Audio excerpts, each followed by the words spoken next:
itu jauh dari anak muda karena mungkin kurang punya daya tarik untuk anak muda, karena kebanyakan dakwah Islam itu lebih mengarah ke orang tua yang sifatnya itu kaku mungkin. Yang paling disukai anak muda itu dunia glamor, sedangkan dakwah itu cenderung kepada dunia orang tua, bukan dunia glamor. Sehingga salah satu cara yang harus dilakukan adalah bagaimana caranya agar supaya dunia glamor dengan dunia keagamaan itu bisa disinkronkan untuk para dai, untuk yayasan-yayasan keislaman. Sarannya adalah hendaknya di dalam menyiarkan syiar-syiar Islam itu tidak hanya pada lingkup-lingkup khusus seperti orang tua dan santri atau yang lain sebagainya, tapi lebih ke umum, termasuk anak muda dan lain sebagainya. Dakwah Islam agar lebih dekat dengan anak muda, mungkin dengan pendekatan yang lebih disukai oleh anak muda bisa melalui dengan konten digital atau melalui medsos yang disukai oleh anak muda, contohnya lewat Instagram atau Facebook atau media sosial yang lain. Di situ bisa dibuat konten sehingga bisa mempunyai daya tarik untuk anak muda, sehingga anak muda itu lebih tertarik untuk menyukai konten Islam dan bisa lebih mendalami Islam melalui konten tersebut. Agar supaya dakwah itu bisa berkembang tidak hanya kepada kaum tua, santri dan sejenisnya, adalah dengan cara mengkorelasikan antara keglamoran yang biasa disukai oleh kaum muda dengan keislaman.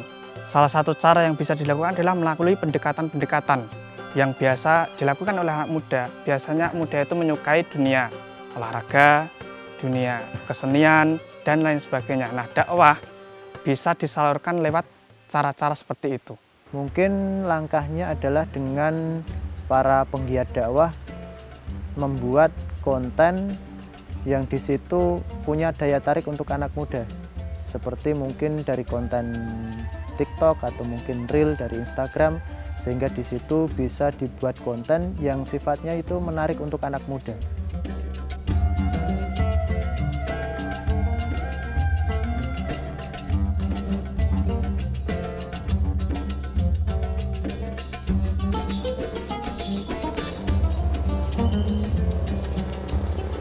Assalamualaikum warahmatullahi wabarakatuh. Agama Islam hadir dengan misi indah, yaitu menyatukan seluruh umat manusia.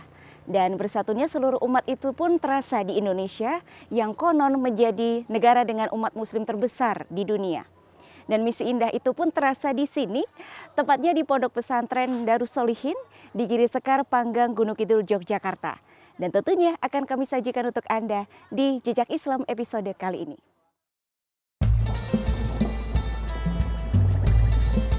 Aktivitas dakwah atau syiar Islam seringkali identik dengan kalangan tua, kalangan yang sudah uzur, atau kelompok yang berusia 40 tahun ke atas. Begitu juga halnya dengan majelis taklim dan pengajian. Kesannya juga tidak jauh berbeda. Aktivitas kajian keislaman jarang menyentuh kalangan muda, milenial, atau kelompok yang sedang mencari identitas, membangun kepribadian. Kalangan yang sedang tumbuh dan berkembang mengolah potensi diri melalui jalur kegiatan ekstra sekolah, ekstra kampus, sanggar, lembaga kursus, organisasi, dan sejenisnya, juga melalui jalur informal dan non-formal. Kalangan muda atau milenial ini bisa kelompok yang sedang menempuh studi, kalangan yang memiliki daya kritis mengagumkan, sehingga sulit menerima hal-hal yang bersifat normatif dan dogmatis. Bisa juga kaum muda profesional yang sudah selesai studi dan tengah merintis bisnis baru, atau kalangan muda yang sedang mengerjakan proyek-proyek berjangka dengan nilai proyek yang cukup fantastis. Dengan demikian membutuhkan pendekatan khusus, baik penampilan, penalaran, maupun fasilitas. Mereka juga gaul dengan perkembangan teknologi terkini, khususnya perkembangan teknologi informasi dengan berbagai perangkat dan aplikasi yang ada di dalamnya. Di lingkungan Kabupaten Gunung Kidul, terdapat wilayah yang dulu sering terancam kekeringan. namun kini tumbuh sebagai salah satu kawasan yang secara ekonomis terus berkembang dan menjanjikan. Banyak kalangan muda yang mencoba mengolah berbagai potensi wilayah yang ada. Hal ini ada di wilayah Kecamatan Panggang. Secara geografis, Kecamatan Panggang berada pada perbatasan antara Gunung Kidul dan Bantul. Saat ini, Kecamatan Panggang sedang terus berbenah. Banyak sentra-sentra ekonomi yang kini terus bermunculan. Daerahnya yang kaya dengan pepohonan di pinggir jalan menjadi incaran para pebisnis muda untuk membuka usaha. Kontur tanah berbukit juga menjadikan sebagian daerahnya begitu eksotis untuk didirikan bangunan.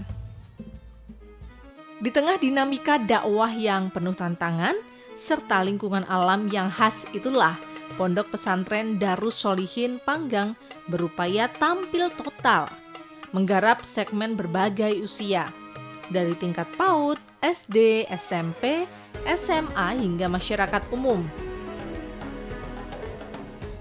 Beralamat di Dusun Warak, Desa Giri Sekar, Kecamatan Panggang, Kabupaten Gunung Kidul, Pondok Pesantren Darus Sholihin menawarkan program-program yang spesifik sesuai dengan kelompok sasaran objek dakwah.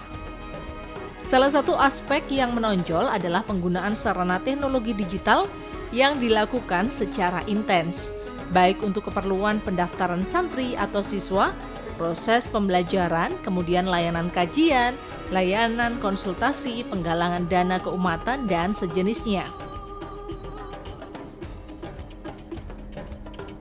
Pondok Pesantren Darus Sholihin dipimpin oleh tokoh umat yang masih cukup muda, yakni KH Muhammad Abduh Tuasikal STMSC, perantau dari Ambon, kelahiran 24 Januari 1984. Menghabiskan pendidikan dari SD hingga SMA di Jayapura, Muhammad Abduh Tuasikal kemudian menjalani masa perkuliahan di Jogja.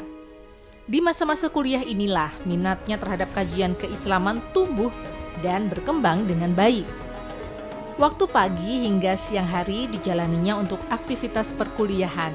Sedangkan sore hari waktunya digunakan untuk belajar di pesantren mahasiswa Ma'had Al-Ilmi. Bekal dan kemampuan bahasa Arab terasah di sini, hingga akhirnya berkesempatan untuk menggali ilmu dari para ulama dunia ketika menempuh pendidikan master di Arab Saudi. Baik pemirsa, saat ini saya sudah bersama dengan Ustadz Muhammad Abduh Tuasikal, sarjana teknik Magister Sains. Beliau merupakan pimpinan dari Pondok Pesantren Darus Sholihin yang berada di Giri Sekar, Panggang, Gunung Kidul. Saya akan sapa dulu. Assalamualaikum Ustadz. Waalaikumsalam warahmatullahi wabarakatuh. Sehat Ustadz hari ini? Alhamdulillah, sehat. Alhamdulillah. Senang sekali Ustadz, terima kasih banyak sudah diterima di sini. Tadi saya datang ke Pondok Pesantren, ada tulisannya Pondok Pesantren Darus Sholihin, tapi ada yang menarik Ustadz. Biasanya saya kalau misalnya ke pondok pesantren itu biasanya ramai orang-orang, tapi ini tidak seramai biasanya nih Ustadz. Kalau dari konsep dari pondok pesantren ini seperti apa Ustadz? Konsepnya karena pondok ini untuk masyarakat, jadi ada kegiatan baru ramai di sini. Kalau tidak ada kegiatan mereka, kegiatan masyarakat di sini ya maka tidak ramai. Oh, gitu. Ramai kalau ada kegiatan. Kalau ya, ada kegiatan saja. Nah, kegiatannya apa aja Ustadz? Kegiatan di sini ada yang belajar Al-Quran, TPA, atau Madrasah Diniyah ya. Ada 2 lembaga situ, ada juga pondok pesantren di sini. Selain itu juga ada kajian rutin pekanan. Kajian rutin pekanan. Iya, ada yang sifatnya ramai hingga 2.000 orang. 2.000 Ustadz? Ya, itu jumlah minimal ya. Oh. Kalau tergantung musim sebenarnya. Nanti kalau musim kering ya mereka bisa nggak bertani, ramai di sini. Juga nanti yang akhir pekan juga ada yang untuk segmen umur tertentu ya, yang sepuh sendiri, yang usia lansia, terus ibu-ibu muda sendiri, terus remaja sendiri, dan nanti yang remaja putra putri dipisah. Ini menarik Ustadz. Kenapa harus dipisah Ustadz? Biasanya Jadi semuanya umur ngumpul itu berpengaruh ke bagaimana kita ngajarkan ke mereka ya. Kadang yang sepuh kalau kita samakan dengan anak muda kan nggak nyambung. Sepuh agak lambat, yang anak-anak muda butuh pengajaran terkini gitu. Ada pendekatan mereka juga, materi-materi terkini yang khusus untuk mereka. Nggak sama dengan yang tua-tua, dengan yang lansia nggak sama. Jadi kalau misalkan kajian gitu juga ada penggolongannya begitu ya Ustadz? Iya. Bahkan sudah ada penggolongannya, sampai pun yang mau cari jodoh juga itu sudah spesifik banget tuh. Ada juga Ustadz? Ada juga. Itu kita punya Biro Jodoh Rumah Iso untuk garap itu. Jadi ada strateginya sendiri-sendiri gitu ya Ustadz sendiri-sendiri. ya. Dengan tadi Ustadz mengatakan bahwa kalau anak muda nih harus strateginya kekinian. Iya, Itu kekinian. biasanya apa Ustadz cara untuk Kalau bisa dia mendekat? mereka digolongkan sendiri yang putra-putri, terus sesuaikan materi dengan yang mereka butuh, ya materi-materi remaja tentunya. Terus mereka juga bisa diajarkan lewat media gitu. Ada media yang bisa mereka pakai dengan berbagai macam platform ya. Itu mereka nikmati juga. Bahkan bukan hanya santri sini tapi santri-santri luar juga yang di luar sini bisa nikmati. Iya Ustadz, tadi saya kesini juga ngelihat teman-teman seusia saya juga istilahnya nongkrong di sini ya Ustadz ya. Kegiatannya apa aja Ustadz kalau yang untuk anak muda gitu di Pondok Pesantren? Kalau untuk Darus anak Solihin? muda selain mereka ngaji pekanan tadi, di antara mereka ada yang juga bisa manfaatkan keluangan waktu mereka di waktu sore dengan olahraga, ya, seperti olahraga voli di sini, karena memang Gunung Kidul dikenal dengan olahraga itu. Mereka diberi fasilitas untuk itu sehingga mereka bisa manfaatkan. Voli ada, ruang untuk Belajar berekspresi aja. Ya, berekspresi media sosial kreatif, ada. media ya. ada, ruang belajar pun ada. Iya. TV juga ada ya Ustadz ya di sini? TV juga ada. Video-video dimuat di media sosial tadi. Dan semuanya yang penggeraknya adalah anak muda gitu ya Ustadz? Penggeraknya juga anak muda, yang tim kreatornya juga anak muda, yang buat poster-posternya juga anak muda. Kenapa sih Ustadz alasan Ustadz untuk lebih mendekati anak muda? Karena mereka rata-rata nggak terurus. Terus lingkungan mereka juga berpengaruh kan itu, karena teman itu kan terpengaruh dengan yang lainnya. Kalau dia berteman dengan yang rusak ya juga akan ikut rusak. Kalau temannya baik akan ikut baik. Nah, maka mereka butuh didekati sendiri gitu, pendekatannya sendiri. Apalagi Ustadz strategi yang dilakukan untuk anak muda? Strateginya juga banyak pendekatan sosial dengan membantu masyarakat sekitar ya. Ada ambulan gratis di sini, ada penyaluran air bersih, kemudian ada mengatasi masalah utang yang melilit, yang ada bank pelicin dan seterusnya. Dan pendekatannya harus dengan strategi khusus ya Ustadz ya. Dan semuanya ada di sini. Semua bisa Saya ada di jadi penasaran Ustadz, kayaknya tadi ada TV ada, ruang belajar ada, ruang untuk berkreasi ada. Saya boleh habis ini mau jalan-jalan Ustadz di sini? Boleh. Kayaknya udah sampai sini. Di sini bisa pelajari lagi. Oke, baik. Mudah-mudahan manfaat nanti kalau keliling-keliling. Amin. Terima kasih banyak Ji. Ustadz. Saya jalan-jalan dulu. Ji. Assalamualaikum.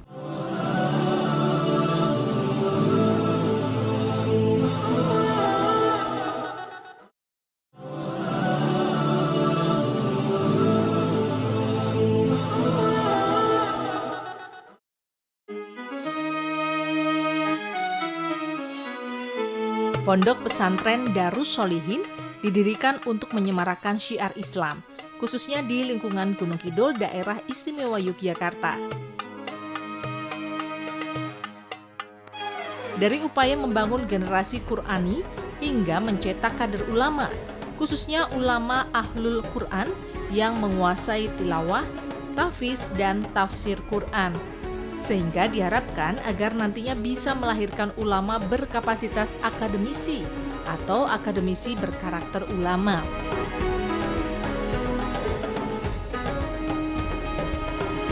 Dan ketika para santri selesai studi, diharapkan agar menjadi para alumni yang bisa bermanfaat untuk agama, masyarakat, nusa, dan bangsa.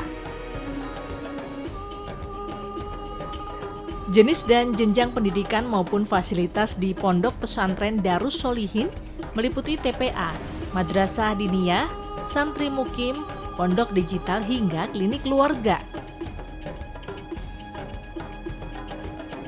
Tersedia pula penginapan VIP untuk para tamu pondok.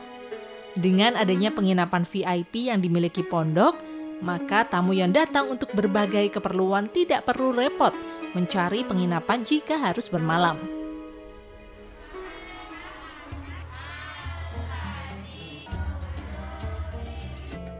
Untuk membiayai kelangsungan hidup dan kebutuhan operasional, Pondok Pesantren Darus Solihin melakukan berbagai langkah. Salah satunya bersumber dari sumbangan pendidikan dari para orang tua siswa. Kemudian ada unit usaha berupa toko grosir, toko besi, serta percetakan buku.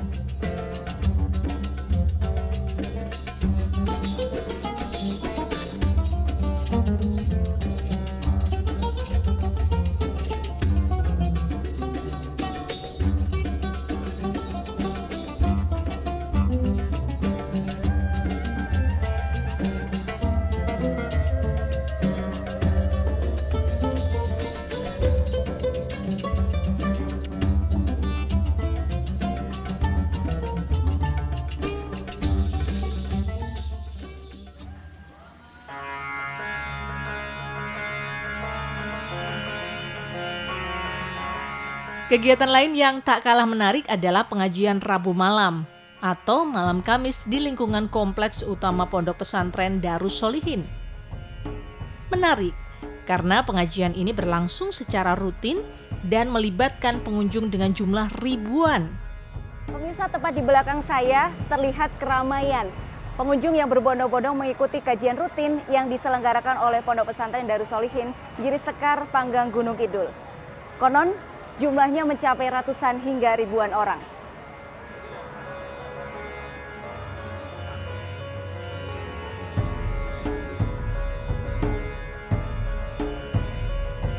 Diasuh langsung oleh KH Muhammad Abduh Tuasikal. Mengambil waktu ba'da Isya, dilaksanakan rutin dari pukul 19.30 waktu Indonesia Barat hingga pukul 21.00 waktu Indonesia Barat. Allahu Akbar. Bar sholat rampung. Maksudnya Pak, kiblat tadi kalau Pak? Diulang lah. Berarti sholatnya diulang. Paham ini? Nah, maka biasanya di Kemenak itu ada pengukuran arah kiblat. Ibu-ibu kurang buatan door prize kami dulu nih. Peserta kegiatan pengajian umum berasal dari berbagai kecamatan yang ada di Kabupaten Gunung Kidul. Setiap kali pengajian umum ini berlangsung, maka jalanan di sekitar pondok akan dijejali oleh ratusan mobil maupun motor. Para pedagang kecil pun berkesempatan untuk menggerakkan roda ekonominya. Ada gerakan ilmu, gerakan massa, serta gerakan ekonomi dan keuangan warga yang berputar dalam satu momentum pengajian umum.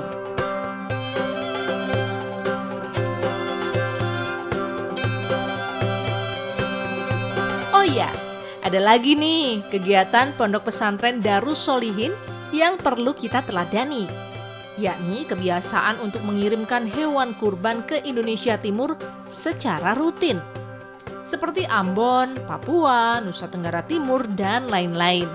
Dengan harapan, daerah-daerah yang masih minus di dalamnya dan berada di pelosok bisa ikut menikmati kelezatan daging kurban. Di samping itu, Ponpes Darus Sholihin menanam kebiasaan menebar masjid di berbagai wilayah di Gunung Kidul. Wujud partisipasinya bisa melalui penyediaan anggaran dari Darus Sholihin secara penuh. Bisa juga mensubsidi kekurangan anggaran atas bangunan yang sedang berjalan. Masjid bantuan Darus Sholihin hampir merata tersebar di Gunung Kidul. Di antaranya adalah Masjid Al-Azhar Karangrejek Wonosari dan Masjid Jami Al-Barokah Karangtengah Wonosari. Sebagai upaya untuk meningkatkan layanan bagi umat, khususnya kalangan muda, maka Pondok Pesantren Darus Sholihin menyelenggarakan program yang cukup unik. Pertama, program Biro Jodoh. Tentu saja program ini disediakan bagi kalangan milenial yang seringkali mengalami kesulitan dalam mendapatkan pasangan hidup. Sekaligus memberi jawaban real atas problem umat yang cukup mendasar, yakni kebutuhan jodoh yang ada kalanya diselimuti misteri. Pemirsa, di belakang saya ada yang sedang berkonsultasi mencari jodoh. Nah, selain memberikan ruang bagi anak muda dengan kreativitasnya luar biasa, Pondok Pesantren Darus Sholihin juga menjawab permasalahan psikologis bagi anak muda yang hendak menikah melalui layanan Biro Jodoh Rumaisyo. Kedua, program penghapusan tato. Program ini disediakan bagi kalangan muda yang ingin tampil asli seperti semula. Tidak banyak pernik-pernik dan aksesori di wilayah fisik yang dimilikinya. Ada kalanya tampil pede dengan tato, ada saatnya pula tampil pede tanpa tato. Menangkap dan menyantuni kebutuhan kalangan muda, sesuai dengan problem dan tantangan yang dihadapi, lalu mengarahkannya. Ada di sebelah kanan lengan saya. Mohon maaf ya. Ini baru satu kali. Saya sadar karena dengan bertato itu tidak baik dan dari agama juga kurang baik tentunya. Dengan adanya program Hapus Tato ini yang dilaksanakan dengan gratis tanpa biaya, saya merasa bangga dan senang.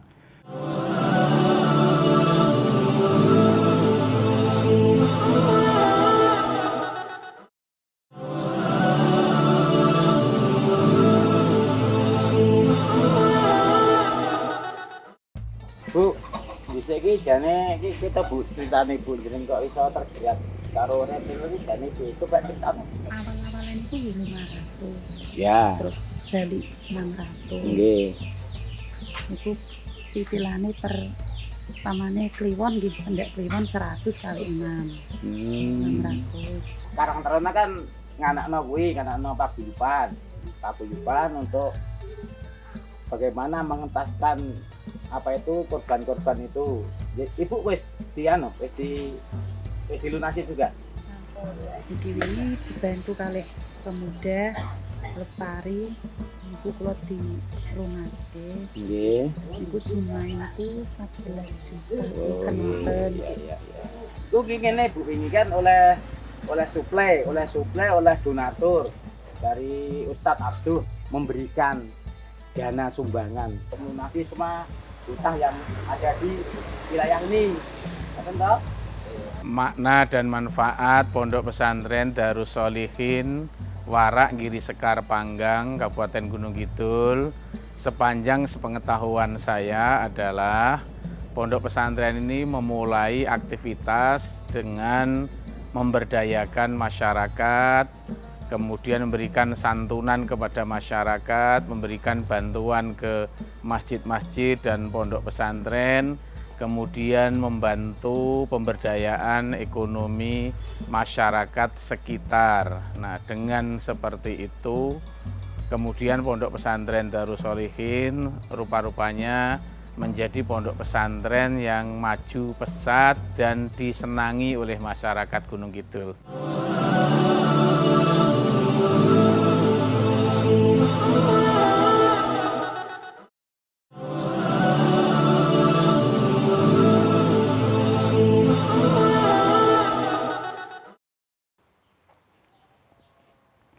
Di sini sungguh amat terasa bahwa agama Islam merupakan rahmatan lil alamin. Kehadirannya mampu mewujudkan kedamaian dan kasih sayang bagi umat manusia dan alam semesta. Mestinya kita tidak hanya memahami saja, namun juga memaknai dengan niat dan upaya. Wassalamualaikum warahmatullahi wabarakatuh. Sampai jumpa.